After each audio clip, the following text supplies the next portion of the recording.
नमस्कार, फर्स्ट बिहार झारखंड में आपका स्वागत है। मैं राहुल ओझा आपके साथ। केंद्रीय मंत्री नितिन गडकरी ने बड़ा संकेत दिया है। इस संकेत उन्होंने दिया है कि जिस तरीके से लॉकडाउन के बीच आवाजाही के लिए कई जो चीज़ें हैं वो बंद है, लेकिन इस बीच बड़े संकेत निकल कर के सामने आए हैं कि जो पब्लिक ट्रांसपोर्ट है, बस है, कार है, फ्लाइट है, वो कहीं ना कहीं अब शुरू होने के संकेत जो है वो उन्होंने दिए हैं। हालांकि इस बीच उन्होंने माना है कि जो देश है वो आर्थिक संकट से गुजर रहा है, अर्थव्यवस्था काफ़ी धीमी पड़ गई है। साथ ही उन्होंने कहा कि हम इस संकट के दौर से गुजर रहे हैं, लेकिन हमारे बीच कई चुनौतियां हैं, लेकिन उस चुनौतियों को हमें पार पाना है। उन्होंने स्पष्ट रूप से कहा है। आपको बता दें कि लाइव इंटरेक्शन कर रहे थे मेंबर्स ऑफ बस and car operators confederation of India से। लाइव इंटरेक्शन करते वक्त उन्होंने इस बात का जिक्र किया है और बड़ा संकेत दिया है कि जो पब्लिक ट्रांसपोर्ट है वो अब भारत में चालू होगा। क्या कुछ बातचीत के दौरान बातें निकल करके सामने आई है, वो सुनिए। इसके साथ जो जो मुद्दे आपने सबने पैनलिस्ट ने रखे हैं वो निश्चित रूप से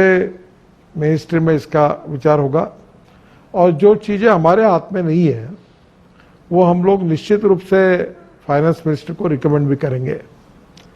एक बात मुझे आपसे बतानी है कि हमारी इकोनॉमी में आज संकट है, पर इसमें ब्लेसिंग एंड डिस्गाइज भी है। बड़े प्रमाण पर चाइना में जो इन्वेस्टमेंट थी, जापानी प्रधानमंत्री ने अपना पैकेज जाहिर किया है कि जो जापानी व्यक्तियों की कंपनियां चाइना में है और जिनकी इन्वेस्टमेंट है वो आउट ऑफ चाइना निकलना चाहते तो उनके लिए पैकेज जाहिर किया है। अब no one want to deal with China, तो स्वाभाविक रूप से ये ब्लेसिंग इन डिस्गाइज है। ये आपत्ति में एक इष्टापत्ति है कि हम हमारी इकोनॉमी को कैसे बढ़ाएं, हम कैसे इसका एडवांटेज लें। तो मुझे लगता है सभी सेक्टर को इसका एडवांटेज मिलने वाला है। तो हमको भी एमएसएमई में हम भी कोशिश कर रहे हैं।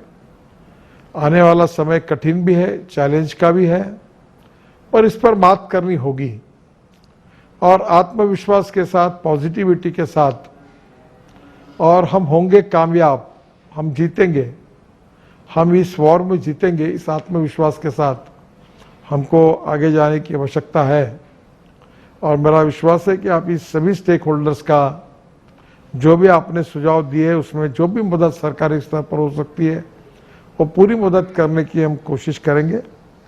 मैं फिर से एक बार आपको बधाई देता हूं। जल्दी ही पब्लिक ट्रांसपोर्ट में बस ट्रांसपोर्ट कुछ गाइडलाइंस के आधार पर शुरू करने का प्रयास सरकार के द्वारा होगा।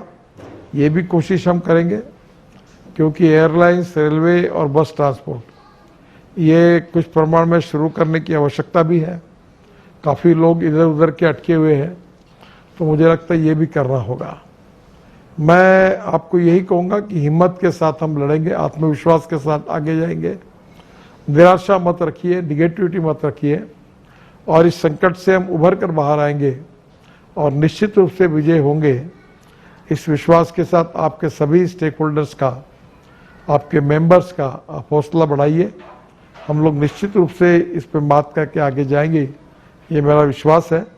आपने जितनी बातें लिखे रूप में दी है डिपार्टमेंट लेवल पर, उन सब बातों को वेरीफाई करके जितना भी होगा वो करने का प्रयास निश्चित रूप से होगा, ये मैं आपको विश्वास देना चाहता हूँ। फिर से एक बार आपको बहुत बहुत धन्यवाद। नमस्कार। बिहार के आधुनिक अस्पतालों में से एक NSMCH multi speciality 350 bedded hospital, अनुभवी डॉक्टर एवं ट्रेन्ड पैरामेडिकल स्टाफ, विश्व स्तरीय सुविधाओं के साथ अत्याधुनिक ऑपरेशन थिएटर, ICU, NICU, निशुल्क OPD परामर्श, 24 घंटे इमरजेंसी सर्विसेज और जटिल गर्भावस्था का इलाज। Netaji Subhash medical college and hospital, Amhara, Bihta, Patna.